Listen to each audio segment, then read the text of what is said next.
The EU's relationship with the Netherlands was thrown into sharp focus following Brexit and the coronavirus pandemic, triggering fears that the member state may leave the bloc. Commentators claim the Netherlands was one of the founding members of the EU, then known as the European Economic Community, and conducts 3/4 of its trade with the bloc.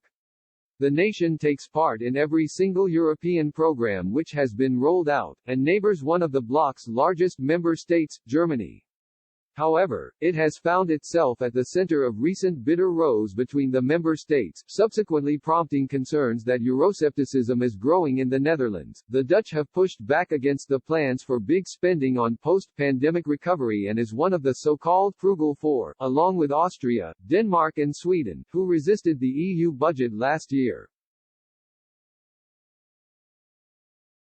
It wanted at least €200 billion £174 billion in cuts for the proposed €500 billion £436 billion program, triggering frustration among the bigger member states. Indeed, Europe correspondent Caroline de Gruyter claimed the Dutch have been skeptical about European integration for a long time, and even adopted a particularly tough stance in the bloc up until the UK joined in 1973. She said, "It is clear the Dutch feel better in Europe with the British on their side. And that problems they currently have are partly the result of Brexit." She explained, "Apart from a Protestant culture, they have much else in common with the British, their love of the sea, a sober outlook on life and a commercial disposition. Both are liberal, seafaring and trading nations that once had overseas empires used to striking out on their own. The Dutch also speak English exceptionally well, and according to the commentator, are typically Anglophiles.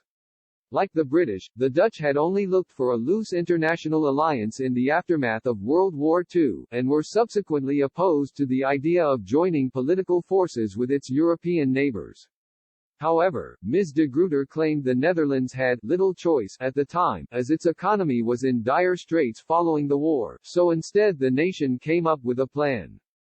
Ms. de Gruyter added, "From the first day, The Hague had a mission, to get the UK to join. Once Britain joined, the Netherlands had a companion in its liberal battles.